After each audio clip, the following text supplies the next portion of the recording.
안녕하세요. 안녕하세요. 반갑습니다. 내 뒤에 멋진 그림이 있네요.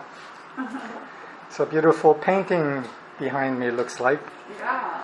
Very good to be with all of you in this time.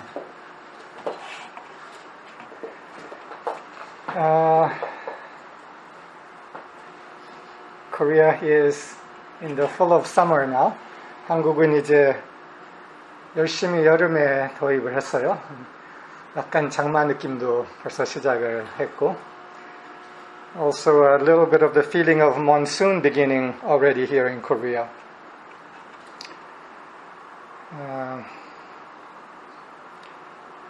This time we changed location because we have an afternoon gathering also with a larger number of people.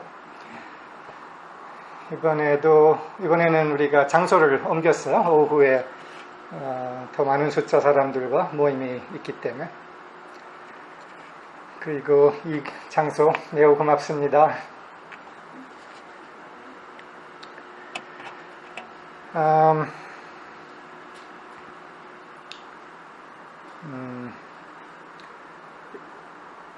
여러분들이 한국에서는 뭐 코로나 상황이 그래도 그나마 좀 진정해 있지만 세계적으로는 지금 굉장한 폭증 상태에 계속 들어가고 있습니다. For those of us here in Korea, the corona situation is somewhat stable, not completely stable, but around the world it has entered a very large surge cycle.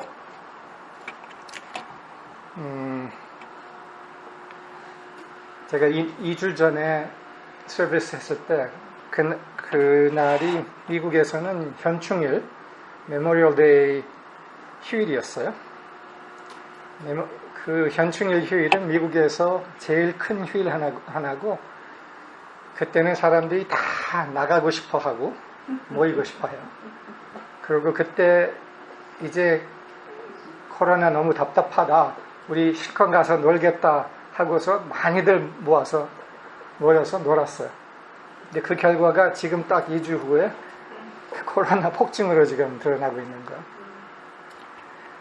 2 weeks ago it was the Memorial Day weekend, which is the largest, one of the largest holiday weekends in the United States, and people having been cooped up with lockdowns wanted very much to end the lockdown and went out in mass to be together and enjoy themselves. And 2 weeks later, exactly now, there's a very large surge in the coronavirus.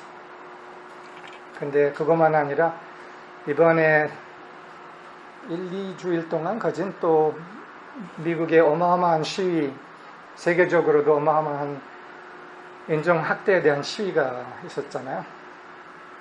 그러면은 지금 2주 후는 어떨지가 또 관건이에요. 그것은 아마 미국의 현충일에 그렇게 사람들이 많이 모인 것보다도 더 훨씬 규모가 더 컸으니까 그게 많은 사람들에게 좀 큰 우려예요. And after the Memorial Weekend, also there were the waves of protests which began in the United States and then swept around the world. Much larger numbers of people participating in those demonstrations, many of them without masks and without social distancing. So the result of that is quite worrisome to many people.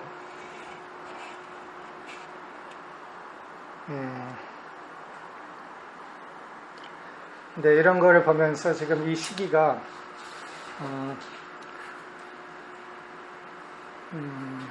많은 아픔들, 사회적, 집단적 아픔들이 올라오는 시기인 것처럼 보여요. 우리가 얼마 전에 우리가 큰 정화의 시기에 들어간 것 같다고 얘기를 했었죠. I said sometime not long ago that it seemed that we have entered a very large purification cycle in the whole world, partly through corona, but in many other ways with other pains, collective pains surfacing, coming to the surface.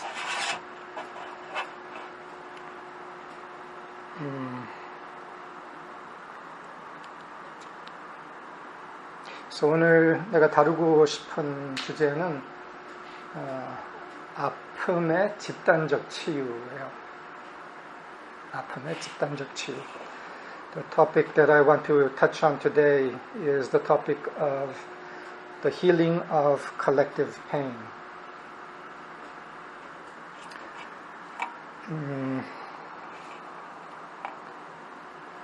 이 한국에서 최근에는 아동학대 이슈들이 드러났어요. 아주 최근에는 9살 아이 두 아이가 하나는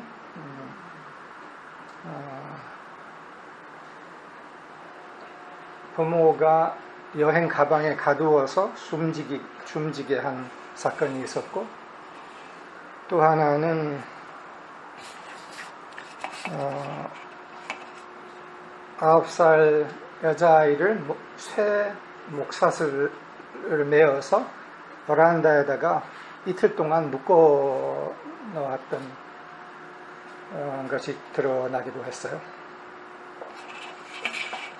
이런 아픔들이 올라오고, 아동학대 이슈들이 올라오고, 또한 여성학대에 대한 분노들이 여기저기서 올라오는 것들이 또 있어요.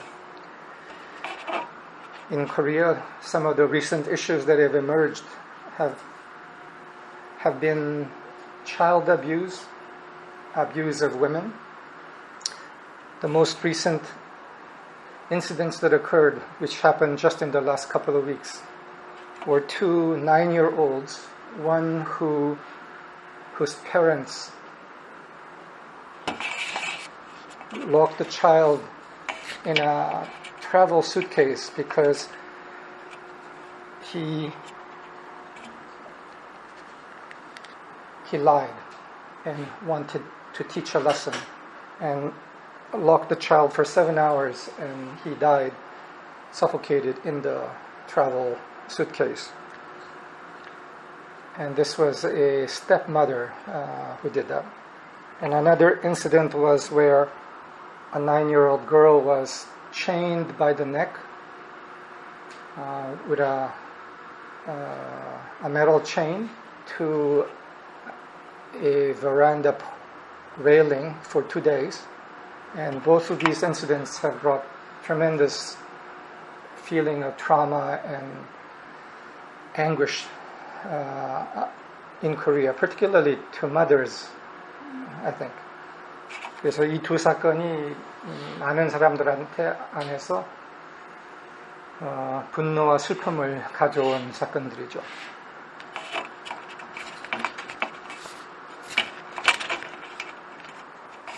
그리고 지금 흑인 인종학대에 관련돼서 그렇게 많은 시위가 벌어진 상황 안에서 그 분노와 데모, 변화를 가져와야 한다, 더는 안 된다라는 이 흐름 안에서 또 다시 지난 일주일 동안에 흑인 청년 20대 청년 둘이 또 죽었어요. 하나는 뒤에 총을 맞아서 죽었고, 자동차 주차장 안에서 자동차 안에서 자고 있었던 청년 20대 아이를 체포하려 하다가 도망갔기 때문에 총살한 거예요.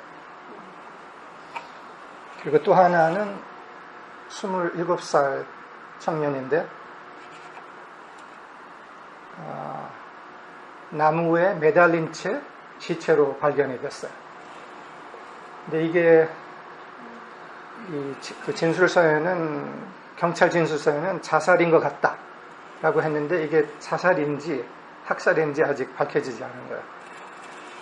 그런데 이 두 사건이 벌써 이만큼 큰 흐름이 있었는데도 이 두 사건이 일어났다는 것이 또다시 분노를 좀 일으키고 있죠. In the context of the going further out from Korea, in the context of the demonstrations about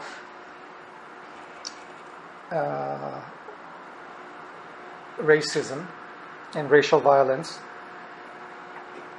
in the context of all the demonstrations that had been taking place already, there were two more incidents that occurred in this past week that have brought tremendous anguish yet more.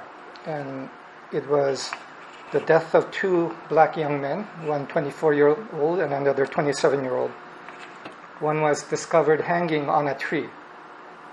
And the police report surmised that maybe it was suicide. But a young black man hanging himself on a tree, I think for many people seemed unlikely. So there's the question whether he was killed, and if so, as an intensification of the conflict that's emerging.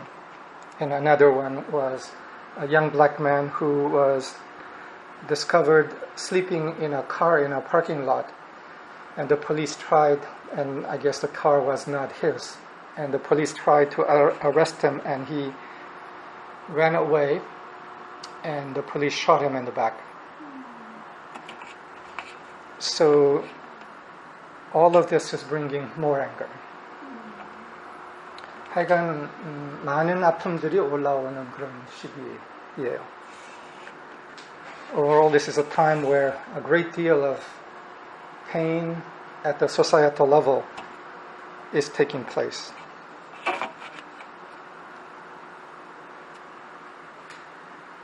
프로이드의 이론 중에 이런 문장이 있어요. 억눌린 것의 돌아옴. 억눌린 것의 돌아옴. In Sigmund Freud's theory, there is a phrase called the return of the repressed. 그 말은 억눌린 것들이 나중에는 돌아올 수밖에 없다라는 거예요. 눌려놔도 나중에는 돌아온다. The meaning of that phrase, return of the repressed, is that which is repressed will eventually return. That it cannot be just repressed forever, but that it will return.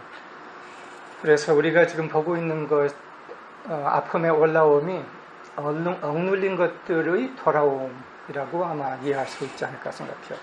So I think the rising emergence of pain throughout the world could be describable as the return of that which has been repressed.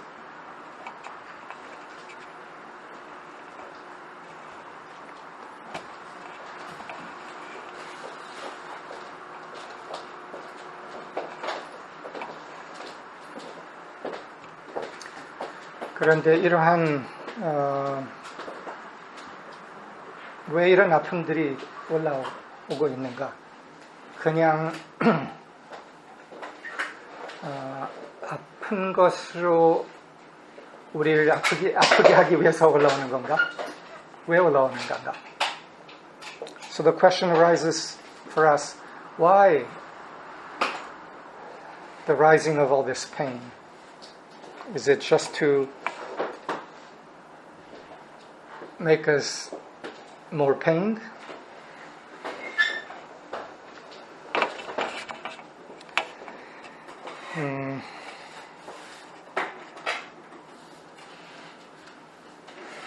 저의 답은 이거예요. 치유를 위해서 올라오고 있다. 사회적, 집단적 아픔들의 올라옴은 치유를 위해서 올라오고 있다. My answer to that question is that these collective and social pains are arising not to make us pained, but to be healed.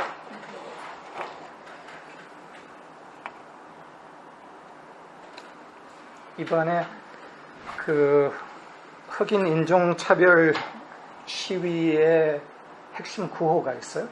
그 구호는 숨 쉴 수 없어. 숨 쉴 수 없어. 그래서 플랜카드로 많은 사람들이 숨 쉴 수 없어 라는 이 구호를 외치면서 이 데모를 하고 있어요. 근데 그 숨 쉴 수 없어 라는 말은 What was his name? Freddie Floyd? George Floyd. George Floyd. George Floyd 경찰에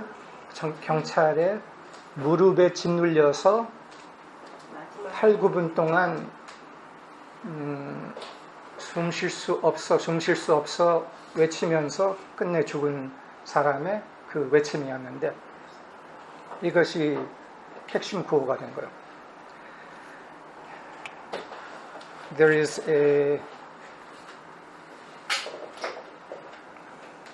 slogan that has become a central slogan for the demonstrators regarding racism, and it's the words "I can't breathe," and those words are the words of George Floyd, as he passed away under the knee of a policeman. 숨 쉴 수 없어. 근데 숨 쉴 수 없어라는 이 외침은 그 사건에서의 한 외침이었지만 어떻게 봐서는 모든 학대받은 이들의 외침이 아닌가 우리가 이해를 할 수 있어요. 숨 쉴 수 없어. 이 억압, 이 탄압, 이 학대 숨 쉴 수 없어. 그게 흑인들만 아니라 끝내 여성 학대 피해자들 또한 아동 학대 피해자 아이들 그러나 끝내는 모든 학대받은 이들의 외침 숨 쉴 수 없어 라는 것이 아닌가 우리가 이해를 할 수 있어요. The words I can't breathe, while it was the words of one black man, we can see it as the words of all who have pained under abuse or perpetration of one sort or another, oppression of one sort or another. I can't breathe. And this is not just about race, but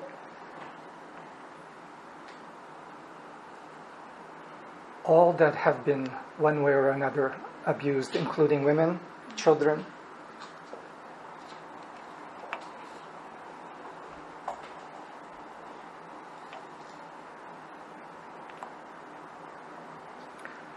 이 숨 쉴 수 없어 이 말에 뒤에 있는 내용을 좀 더 들어가 보고 싶어요. So I want to go a little deeper into what is behind these words. I can't breathe. 우선 아주 제일 가까운 배경은 미국에서 무자비한 백인 경찰의 흑인에 대한 차별과 학대에서 온 거죠. Of course, in the most proximate way, these words, I can't breathe, relate to the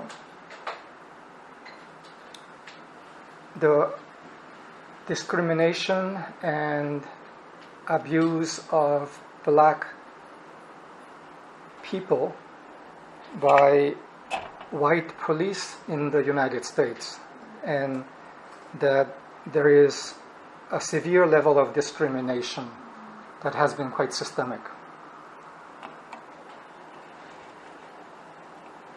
근데 이거를 더 큰 사회 역사 배경에서 볼 필요가 있어요.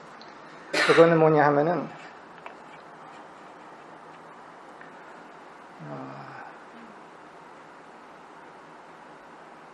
250년의 노예 역사예요. 그리고 그 250년 노예 역사 이후에 150년 오늘까지의 150년 동안에 노예 해방은 있었지만 지속적 체계적 탄압이 있었다는 사실을 우리가 이해를 할 필요가 있어요. There's a larger historical context to I Can't Breathe beyond the police discrimination, etc. And it's the longer history both of 250 years of slavery in the world. And this is particular to the slavery of black people. And also the 150 years after slavery was abolished, but during which there has been systemic oppression.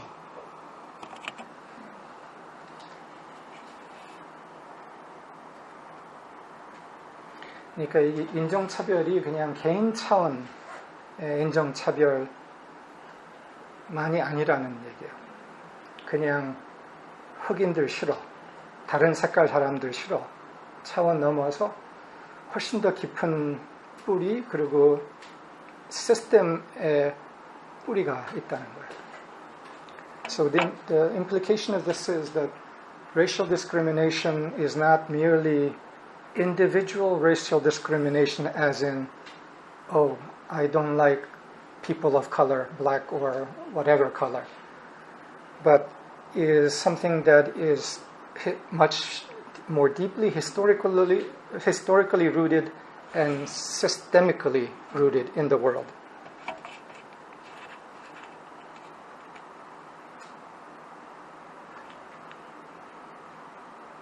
그리고 아마 이번에 이 데모들의 확산은 아마 처음으로 세계가 그리고 사회가 그 탄압의 부당성에 대해서 조금씩 실감하기 시작한 것일 거라고 생각이 들어요. 그전에는 그냥 어렴풋이 좀 멀리 보고 알고 있었는데 적나라하게 이제 표면으로 드러난 거죠. So the demonstrations to do with racism in this period, I think, is maybe the first time in world society where the injustice and grief of this oppression is being 실감하다, is being compassionately felt in a large mass body of people.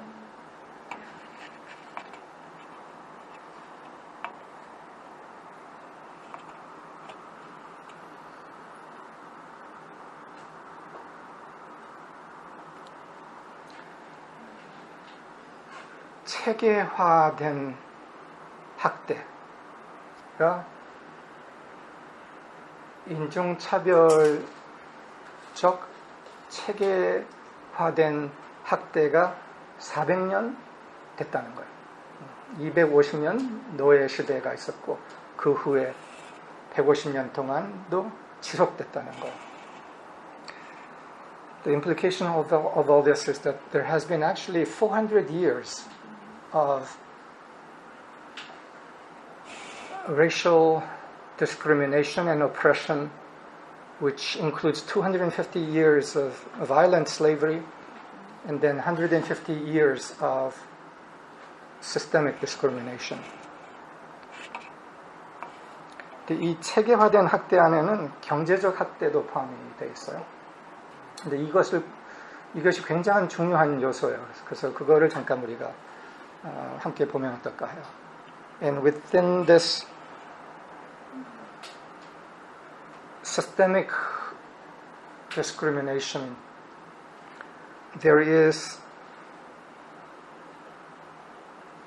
economic discrimination and oppression also. And this is a part that is actually quite important and I want to look together for a moment.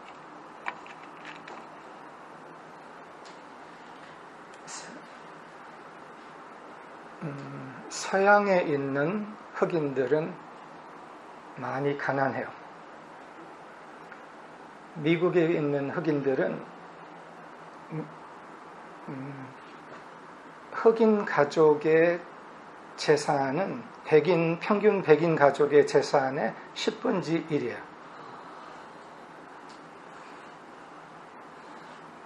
Black people in the Western world are largely and relatively poor. In United States, the average wealth of a black household is 1/10 of white households. 10배 차이라는 거예요. 10배 차이면은 그냥 우리가 생각해 볼 때, 그들이 게을러서 아니면 영리하지 않아서 능력이 없어서 그런 거 아니야 라고 과거에는 그런 이론도 있었어요. Why this poverty? Where the black are 10 times poorer than the whites. Sometimes the argument has actually been offered that it's because they're lazy, because they're not intelligent, they're not very capable. 근데 오바마 대통령을 봐요. 비교적 게으르지 않고 똑똑하고 넬슨 만델라도 그렇고 그런 것들이 보여주는 것은 그 차원의 이유는 실제 이유가 아닐 수 있겠다. 이런 걸 보여주죠. But just look at Barack Obama or Nelson Mandela. They're not quite lazy. They're very smart. Black people are not, as a race, less intelligent necessarily than white or lazy. There are other reasons for this poverty.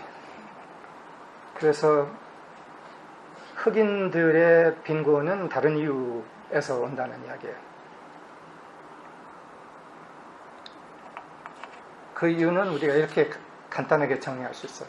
250년 동안 노예로서 모든 것을 뺏기고 노예 해방이 있었던 후에 이제는 해방됐지만 거지로 시작을 한 거예요. 그리고 거지로 시작을 한 다음에 또한 체계적으로 불리한 조건이 주어졌던 거예요.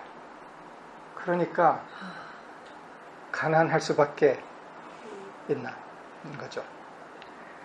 The cause for this poverty we can surmise actually quite simply, and that is that after 250 years of having everything taken from them as black slaves, they had the liberation from slavery, but with that liberation they began as paupers, effectively.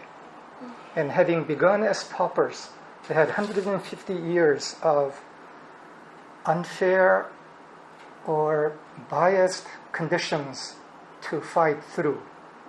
No wonder they are poor still.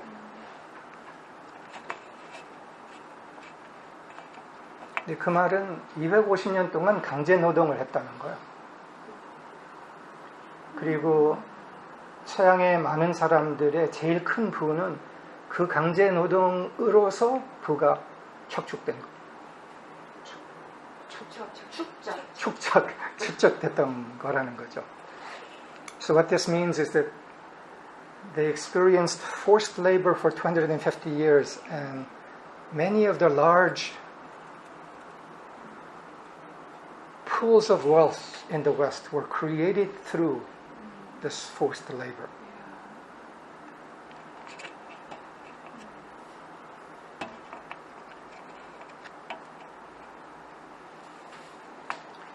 한국에서는 한국 역사에서 위안부 할머니들에 관련돼서 또한 일제 시대에 관련돼서 강제 노동에 대한 보상이 있어야 한다라는 외침이 있었죠.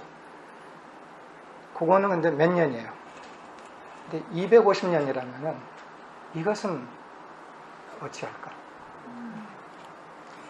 In Korea, there's a history of forced labor during the period when Japan colonized Korea. both of men as well as women, and some of it sexual slavery. And this has been a deep pain for Koreans. And the push for the reparation of this forced labor, slave labor, has been a key issue of tension between Korea and Japan. But those were just a few years. When it was 250 years as a race, how do you deal with that?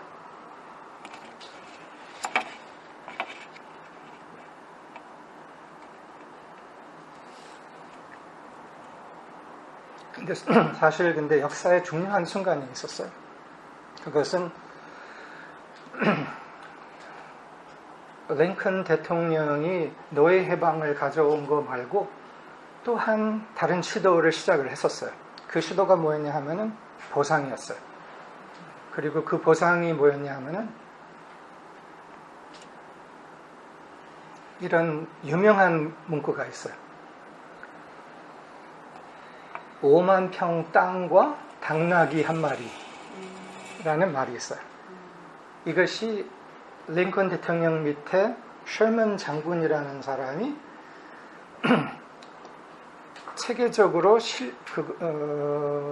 진행하고 있었던 정책이에요.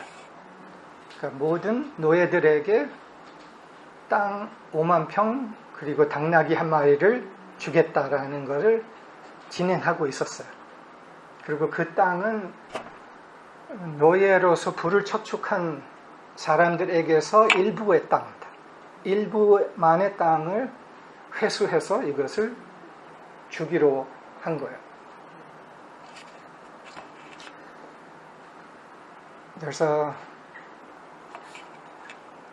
very crucial moment in the history of racial discrimination and the potential of reparation, which occurred at the time of President Abraham Lincoln, who abolished slavery, but more than that, was beginning to implement a process of reparation.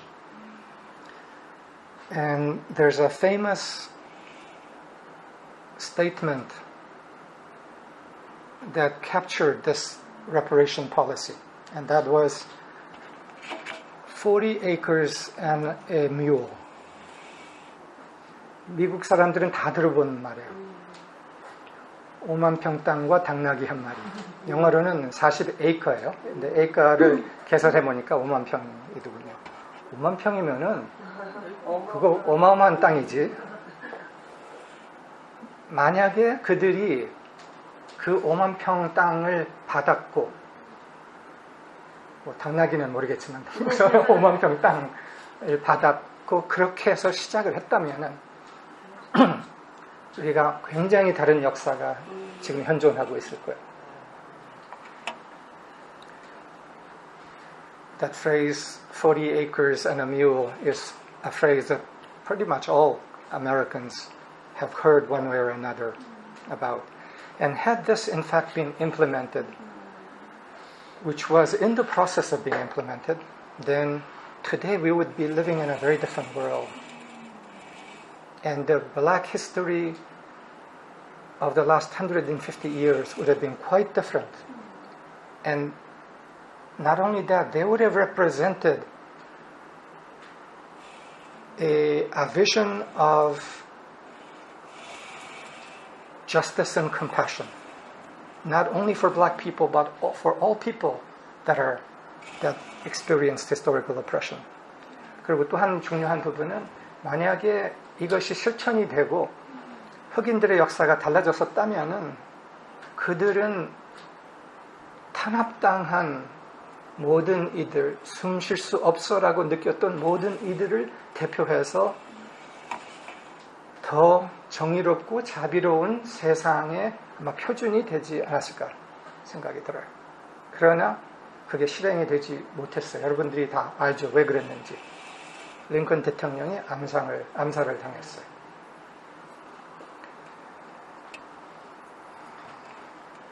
obviously this policy was not implemented, and the reason for it we all know was the assassination of President Lincoln. 왜 암살됐을까? 이 변화를 원하지 않은 사람들이 있었던 거죠. 아마 미국 남부에서 자기의 땅을 그 5만 평을 뺏길 사람들이 우선 그거를 원하지 않았겠죠. 근데 그런 5만 평, 그들에게 5만 평은 아마 그래도 대부분에게는 작은 땅이었을 거예요. 근데 그거를 주고 싶지 않았던 것이 아마 이 핵심 이유 하나 아니었을까?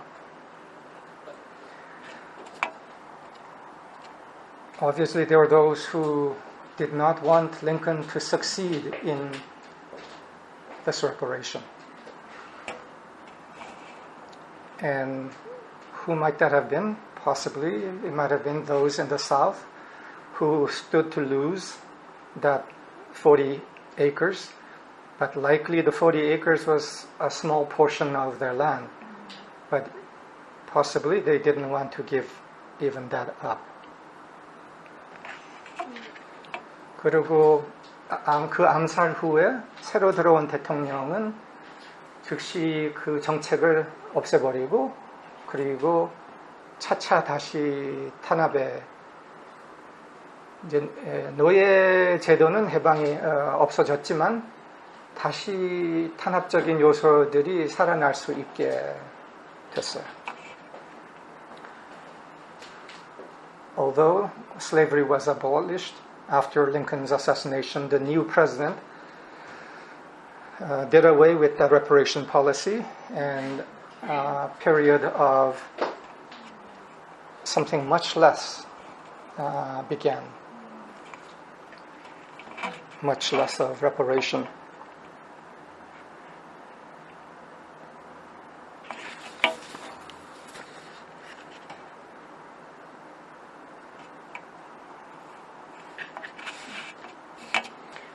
그리고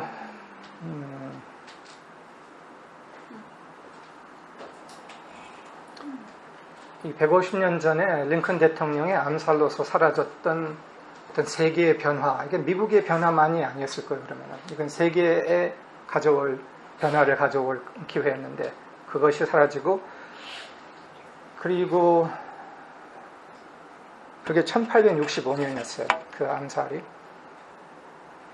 그리고 그 땅을 배분하겠다라는 시작이.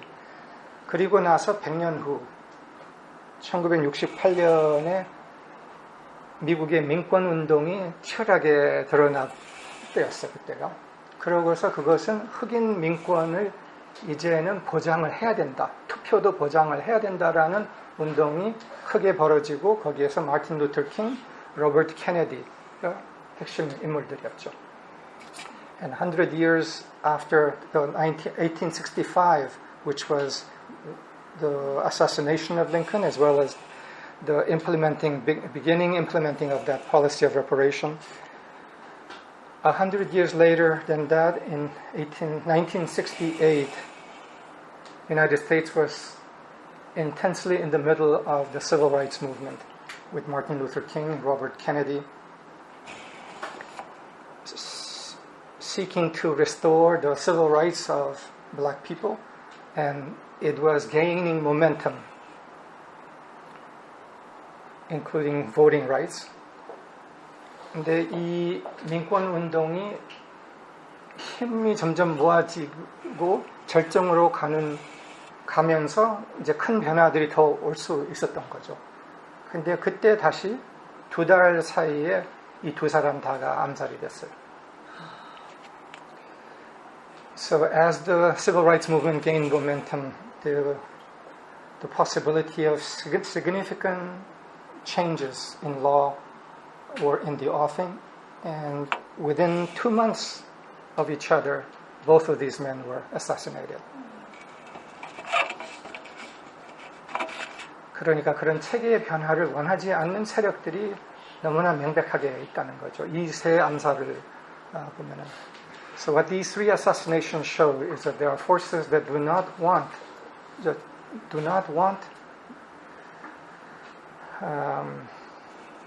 the righting of what are so clearly massive historical wrongs.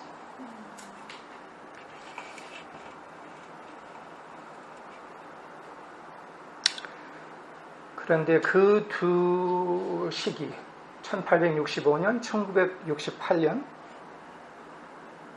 다음에 지금이 온 거예요. 지금이 새로운 변화의 시도의 때에 우리가 돌입했다고 생각이 들어요. So after these two major waves of rebalancing that could have happened, but could not occur because of the assassinations, we come now to the present time. And quite possibly this is the third wave of potential rebalancing and righting of significant historical pains and wrongs and the bringing of healing. 그래서 이제는 이 배경을 우리가 좀 이해를 할 필요가 있어서 이렇게 뭐 길게라도 얘기를 했는데 지금 이 시대에서 일어나고 있는 걸 우리가 어떻게 봐야 하고 그것이 우리에게 또한 어떤 의미가 있는지를 좀 다루고 싶어요. So I took a little bit of time to look at the background history and context in order to understand the historical moment that we are in and the opportunity that is present now. The opportunity for rebalancing and healing. 지금 세계적으로 시위, 데모, 일부는 분노의 표출이 있는데 이것의 바탕에는 우리의 삶에서 학계의 언어로 표현한다면은 참 무사의 힘의 회복이 일어나고 있다고 우리가 볼 수가 있어요. Around the world at this present historical moment, there is civil unrest, protests in mass scale, some amount of anger. But to understand what is at the heart of this, I think we can use the language that we have used in the Art of Living School. That perhaps this is the rising of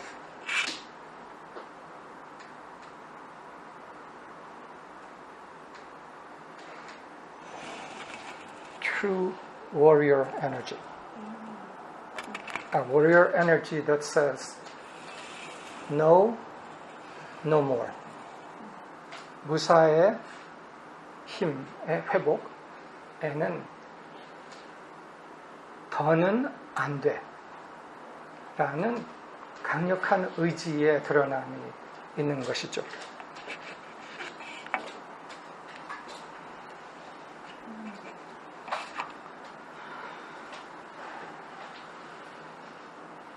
우리가 앞으로 빛의 시대, 사랑의 시대, 진리의 시대를 향해서 가려면은 이런 역사적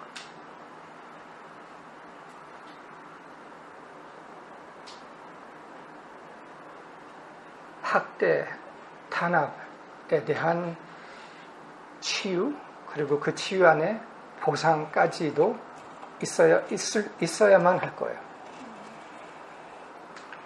If we are increasingly to move into an age of light, an age of love and truth,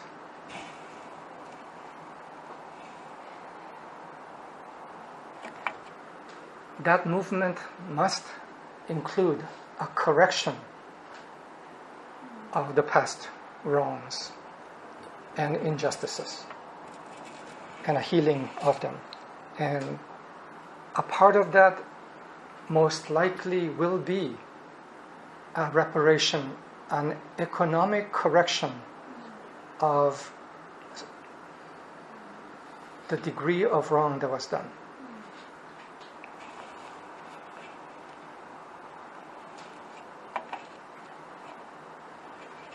그래서 역사적 학대와 착취에 대한 보상에 대해서는 이미 이런 것은 이루어진 적이 있어요. 이게 나치 독일이 유태인에 대한 보상을 한 거와 미국에서 원주민에 대한 보상을 한 거와 또한 2차 대전 때 미국에 거주하고 있었던 일본 사람들의 건강? 가두는 거가 뭐야? 감금에 대한 보상이 역사적으로 있었어요.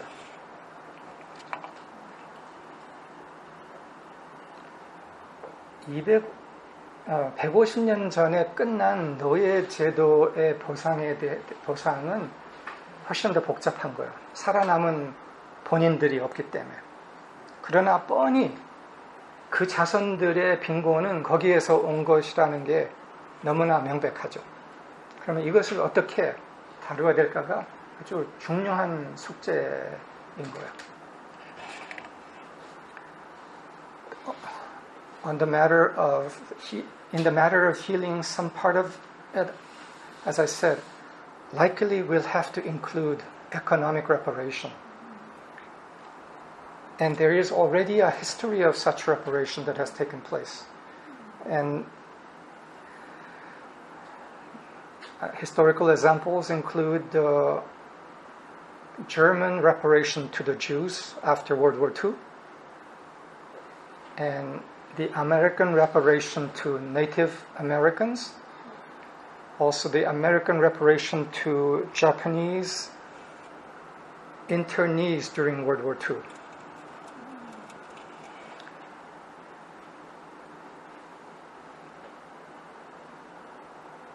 These were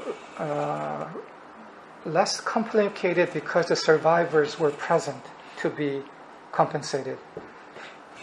The compensation of reparation of slavery is more difficult because 150 years have already passed. But clearly, the descendants of those slaves still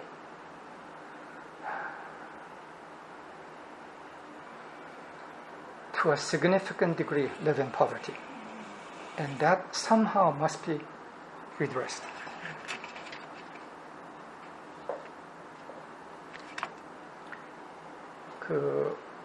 미국에서 2차 대전 때 일본 사람들이 포로 수용소에 있었던 그 비교적 짧은 기간에 대해서 한 사람당 2만 불 배상이 있었어요. 2천만 원.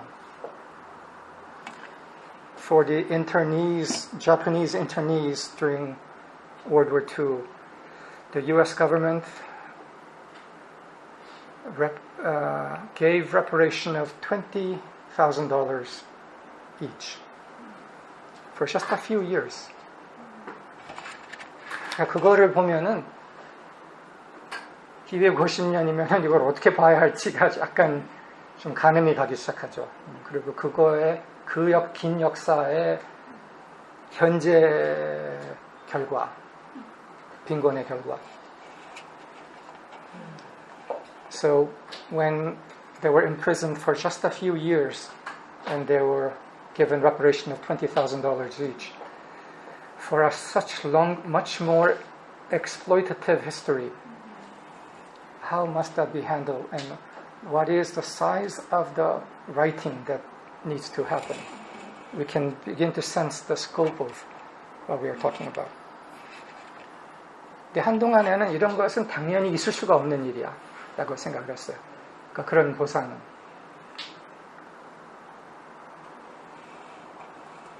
근데 누구 의식에서 그게 있을 수가 없는 일이죠.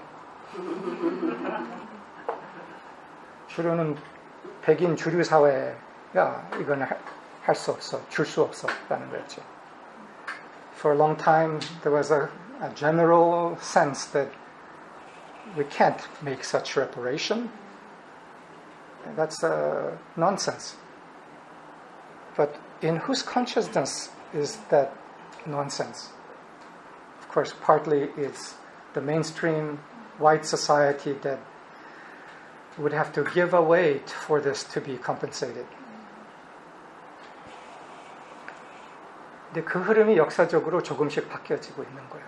그리고 지금 현재 이런 데모를 통해서 흑인들이 얼마나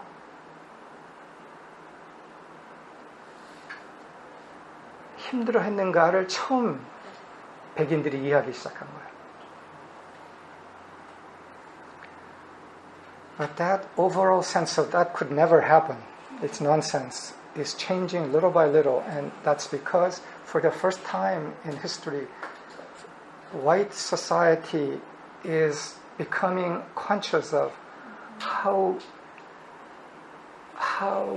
grievously the suffering has been for the black people through all this time that they were near, but largely white society was not aware of.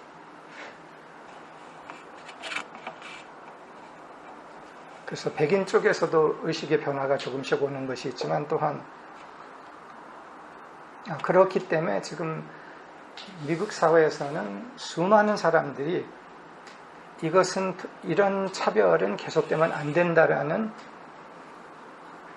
공감대가 형성이 됐어요. 그리고 지금 그것 때문에 지금 변화가 오고 있고 변화가 이미 시작을 했어요. 경찰청의 문화에 아주 근본적 변화를 시작을 했어요.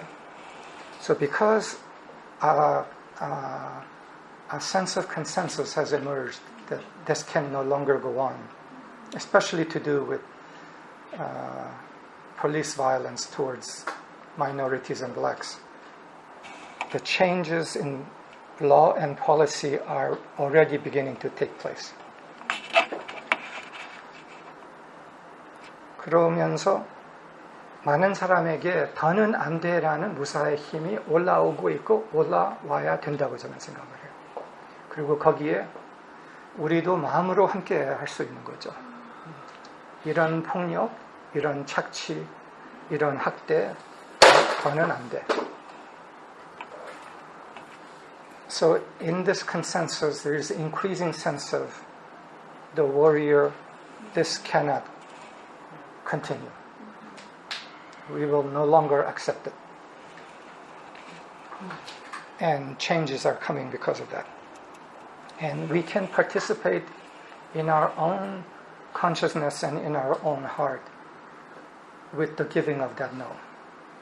That exploitation, discrimination, and abuse, individual, systemic, is not to be tolerated. And a firm no has to be given. 그리고 또한 이 무사의 힘에 올라옴은 아마 시대성이 있다고 보고 차차 더 커질 거라고 저는 생각해요. And the rising of this warrior energy in the collective, I believe, is a historical emergence that is ultimately rooted in the rising of the spirit of truth through humanity. 근데 무사의 힘의 드러남은 일부는 그냥 분노로만 드러날 수 있어요. 근데 분노는 무사의 힘의 펼침의 시작만이지 그 자체가 무사의 힘은 아니에요. 많이 억압된 것을 다시 펼치기 위해서 분노가 일부는 올라오는데 무사의 힘의 본질은 분노가 아니라 그 더 뿌리에 있는 생명의 힘이고 의지예요. 안 되는 것은 안 되는 것이다라는 의지라는 거예요.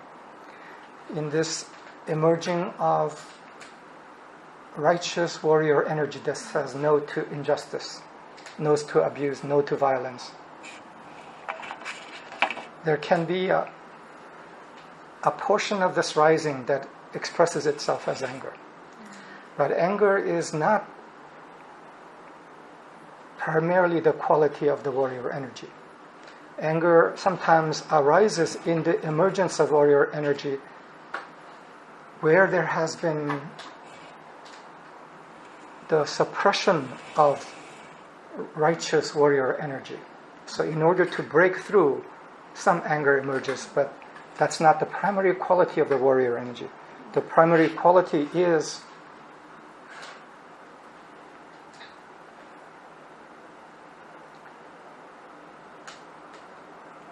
the will to righteousness.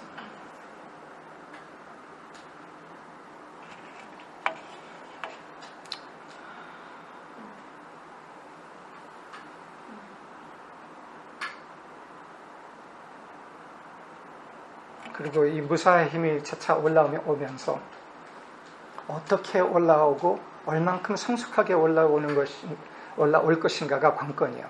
그리고 앞으로 오는 10년, 20년은 이것이 아마 핵심적인 숙제일 거라고 생각해요. In the rising, emerging of righteous warrior energy, how it emerges and how maturely it emerges is, I believe, will be a central point in the next 10 to 20 years. 그래서 무사의 힘의 올라옴이 정의롭고 자비로운 무사의 힘으로, 정의롭고 자비롭고 또한 지혜로운 무사의 힘으로 올라오는 것이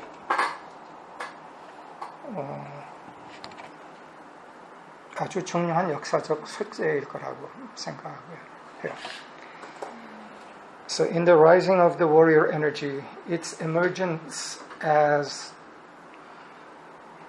just, compassionate, and wise warrior energy, I think will be a key task of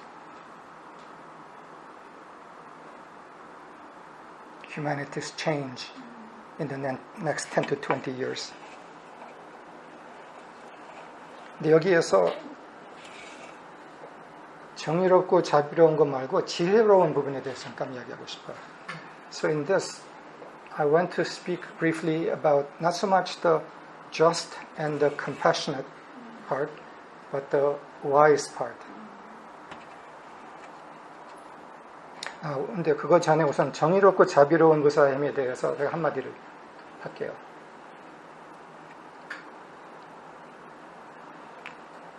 링컨에게 이러한 정의롭고 자비로운 무사의 힘이 있었어요.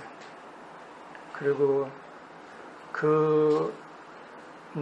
그때의 남북 전쟁을 이긴 다음에 남에 대해서 쳤던 남의 세력에 대해서 이런 말을 했어요.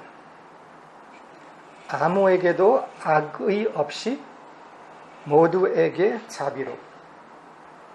승자였지만 패자에 대해서 어떤 악의도 없이 그리고 자비로 대한다라는 선언을 한 거였어요. 그게 정의롭고 자비로운 무사의 선언이었죠. So on this point about just and compassionate warrior energy, Abraham Lincoln had this energy, and after he won the Civil War, he made a statement that became also famous, and that statement was,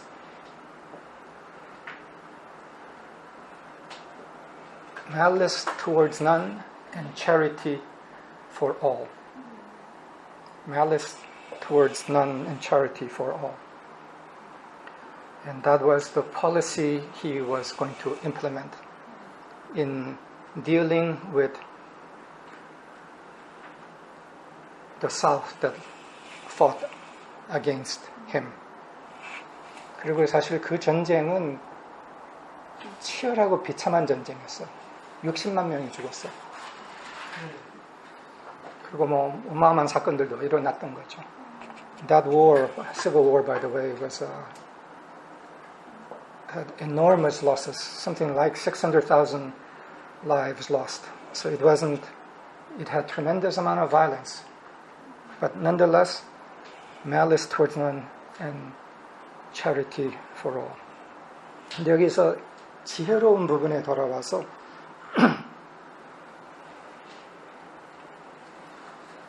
오바마 대통령이 최근에 이런 말을 했어요. 이 전체 흐름을 보면서 데모만 하지 말라. 영리하게 투표를 해야 된다. 영리하고 전략적인 투표 운동을 벌여야 한다라고 이야기를 했어요. 그것으로서 변화를 가져와야 한다. 데모만 갖고서는 아니다. And regarding this wise use of warrior energy, former President Barack Obama said something looking at this larger cycle of protests. He said, don't just protest.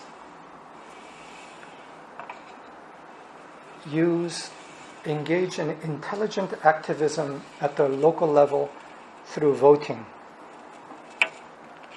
이게 무슨 말이냐 하면은 우선 미국 경찰의 인종차별적 폭력에 대해서 그 제도를 싹 바꿀 수 있다. 근데 바꾸기 위해서는 각 지역의 시장들을 잘 뽑으면 된다. 그게 전략이다라고 표현한 거예요. 이게 영리한 거를 얘기를 한 거죠. What he was pointing to, besides demonstrating using intelligent activism, was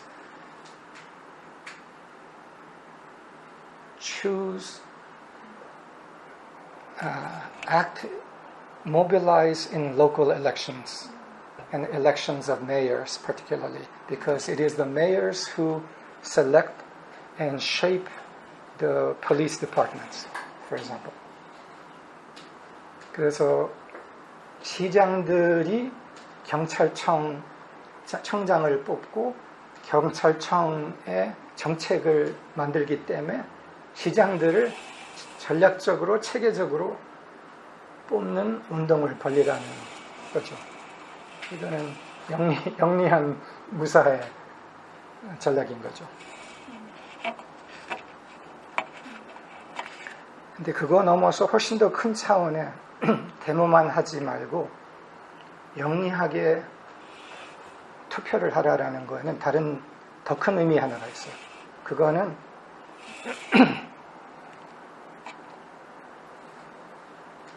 투표를 통해서 경제 제도를 바꿀 수가 있어요. 이제 그 경제 제도 그리고 그 경제 제도 때문에 경찰의 폭력 같은 것도 가능한 거죠. 더 바탕에는 경제 제도가 있는데 그거를 바꾸기 위해서는 예를 들어서 부자세가 있어요. 지금 빈부격차가 어마어마하게 벌어져 있어요. 그것을 사람들이 어떻게 할 수 없는 거라고 일부는 생각하는데 절대 그렇지가 않아요. 다수의 사람들이 투표로서 그 빈부격차를 줄여야 한다면은 부자세로서 그거를 비교적 쉽게 줄일 수가 있어요. 그리고 그 운동은 이미 벌어지고 있어요. Another area much larger in scope than changing of the police departments and so on is the root why such police departments can exist at all and discrimination can exist at all, and that is economic inequality. And that it is possible through the mobilizing of voting power to change the system of economic inequality. One simple way is through a wealth tax. And this movement towards wealth tax is already in motion. 미국의 70% 내지 80%가 부자세를 적용을 해야 된다라는 공감이 이미 모여졌었어요. 70-80% of Americans already have polled in support of wealth tax.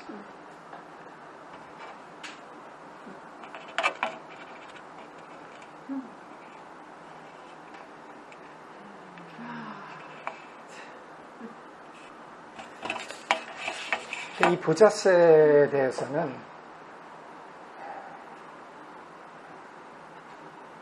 한 사실을 제가 얘기를 할게요.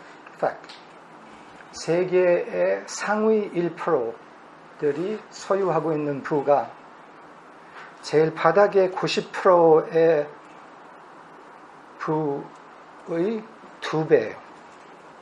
1%가 제일 아래 90%의 부의 2배를 소유하고 있다는 거예요. 이건 뭐가 좀 이상한 거 아니에요? I want to present a simple fact, which is an economic fact, which is that in the world, the top 1% wealthy 1% own twice as much as the wealth of the bottom 90% of the population. Isn't this something rather strange? 근데 이것으로 인해서 차별, 학대가 쉽게 일어날 수 있다는 거죠. 왜냐하면은 경제력이 정치력이고 경제, 정치력을 통해서 모든 것을 장악할 수 있기 때문에. Such discrepancy in wealth is the base that allows oppression and injustice to prevail because those who control so much wealth are untouchable.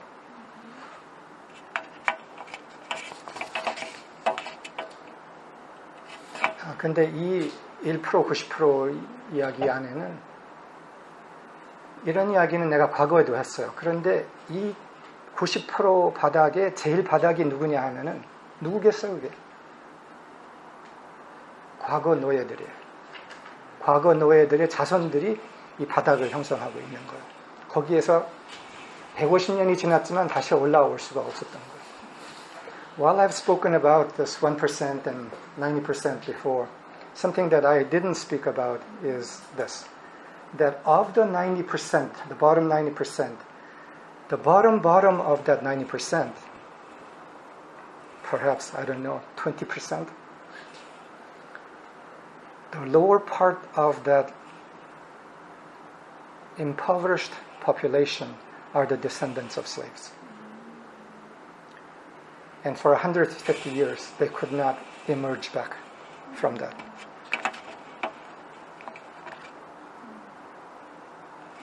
우리가 앞으로 향하고 있는 시대는 빛의 시대며 빛의 시대는 존엄의 시대예요. 모두의 존엄, 모두의 존귀함의 시대예요. The age of light, the world of light that we are moving towards as humanity is a world of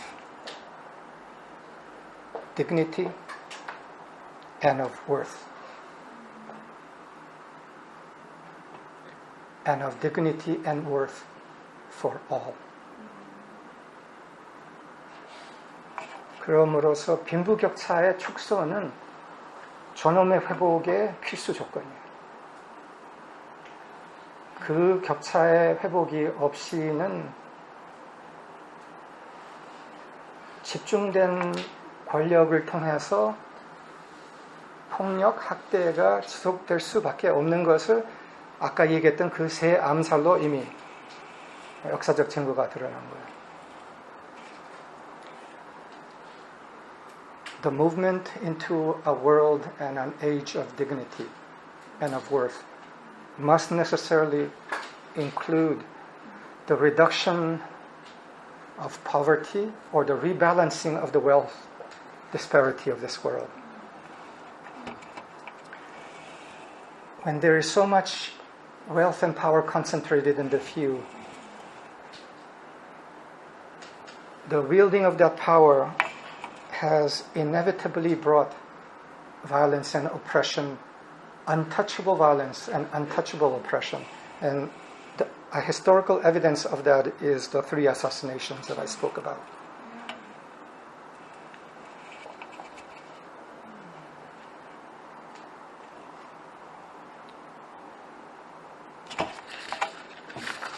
오늘은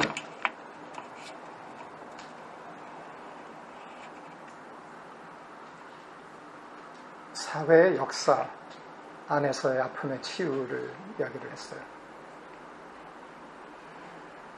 일부는 유진님이 좀 우리 개인에 대해서 좀 얘기를 해주셨으면 좋지 않을까 생각할 수 있어요. 그러나 우리가 주인으로서 이 세상의 창조자로서 주인으로서 서기 위해서는 이 전체를 우리가 바라보고 이 전체의 흐름에 대한 정확한 정의로운 자비로운 지혜로운 비전이 있어야 해요. 그래서 이야기를 오늘 나눴어요. Today I've spoken mostly about the healing of collective pain. Some of you may think, well, Eugene-님, can you not speak a little more about how we must personally and individually function? But the reason I've shared this larger picture is because if we are individually to stand as creators and as divine beings in action on earth, then we must have true vision, right vision about the future for this world.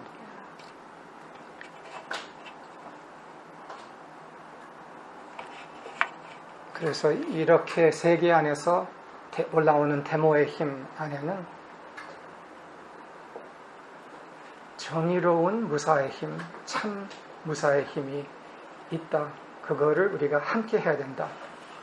폭력이 함께 할 이유는 하나도 없지만 그 안에 있는 참에 대한 의지는 우리가 함께 해야 된다는 것을 말하는 거예요. So regarding all these demonstrations and the rising of anger in the world, while we should not participate in violence, we must see to the heart of the will to righteousness, the will to rightness in this movement, and be one with that. 그러면은 우리 안에서도 정의로운, 자비로운, 지혜로운 무사의 힘에 회복할 필요가 있어요. So it is also that personally in us we must fully recover the just, the compassionate, and the wise warrior in us to bring a truer world. 감사합니다. 여기서 마치겠습니다. 감사합니다. 우리가 Living the Word 클래스에서 다루는 내용 중에 이런 부분이 있죠.